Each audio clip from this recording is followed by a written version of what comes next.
नमस्कार मंडळी, आज आपण निसर्गाचा जो अनमोल खजाना आहे तो खजाना पाहणार आहोत. तर निसर्गाचा खजाना म्हणजे काय, तर निसर्गातून मिळणाऱ्या ज्या औषधी वनस्पती आहेत त्या वनस्पतीचे गुणधर्म, त्या ज्या वनस्पती आहेत त्या कोणत्या आजारावर उपयोगी पडतात आणि त्या कशा प्रकारे घ्यायच्या हे आपण पाहणार आहोत. त्यातला पहिला जो घटक आहे ते म्हणजे तुळस. तुळस ही विष्णू प्रिय असे म्हटले जाते. तर या तुळशीला विष्णुप्रिया असे म्हटले जाते. हिंदूंच्या प्रत्येक शुभकार्यात, देवाच्या प्रसादात तुळशीच्या पानांचा पण समावेश करतो.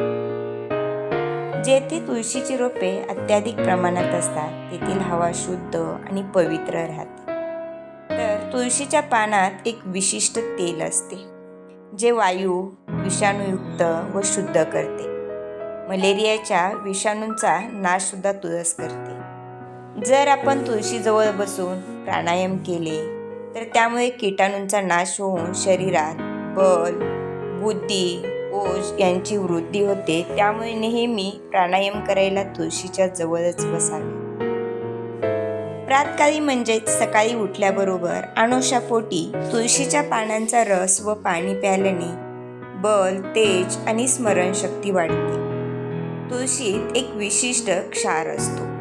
ज्या व्यक्तीच्या तोंडाला दुर्गंधी येते त्या व्यक्तीने तुळशीची काही पाने नियमित खाल्ल्यास तोंडाची दुर्गंधी नाहीशी होते. तसेच जेवणानंतर तुळशीची काही पाने चावून खाल्ल्याने स्वास्थ्यवृद्धी होते. मन, वाणीवर नियंत्रण मिळवता येते. तुळशीचा तर स्पर्श व दर्शनही लाभदायी आहे. भगवान विष्णूंना 3 गोष्टी अत्यंत प्रिय आहेत. त्यातली पहिली म्हणजे भगवान शंकर, दुसरी म्हणजे तुळस आणि तिसरी गोष्ट म्हणजे आवळा. तर आपल्या देशात तुळशीची पूजा होते याचं कारण तिच्यात असणारी सर्वाधिक गुणवत्ता आहे. तुळस शरीरातील ऊर्जा टिकवून ठेवते.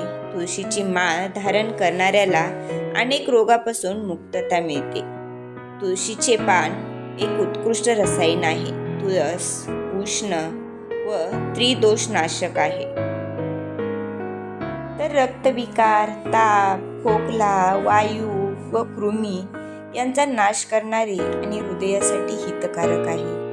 पांढऱ्या तुळशीच्या सेवनाने त्वचा, मांस व हाडांचे रोग दूर होतात.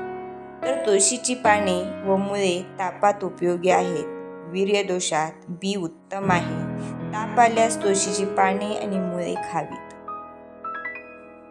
तुळशीच्या पानांचा चहा प्यायल्याने ताप, आळस, सुस्ती व वात, पित्तविकार दूर होतात. भूक वाढते.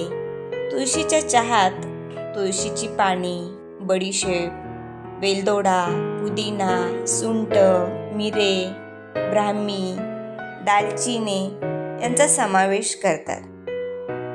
तर तुळस, मिरे व मध यांचे संमिश्रण करून त्याच्या गोळ्या बनवून 1-1 ग्राम सकाळी, दुपारी आणि सायंकाळी व रात्री घेतल्याने ताप बरा होतो. त्याचबरोबर तुळस सौंदर्यवर्धक व रक्तशोधक आहे. तुळशीचा रस व लिंबाचा रस एकत्र करून सकाळ सायंकाळ चेहऱ्यावर चोळल्याने काळे डाग नाहीसे होतात आणि सौंदर्य वाढते. तुळशीची पाने खाल्ल्यावर दूध पिऊ नये. मलेरियाच्या तापात तुळस उपयुक्त आहे.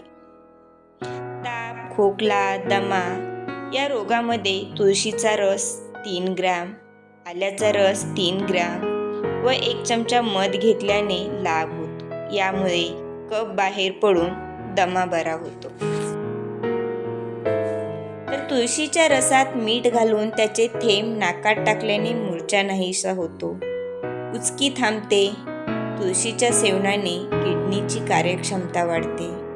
तुळस रक्तातील कोलेस्टेरॉलचे प्रमाण नियंत्रित करते. नित्य सेवन केल्याने ॲसिडिटी नाहीशी होते.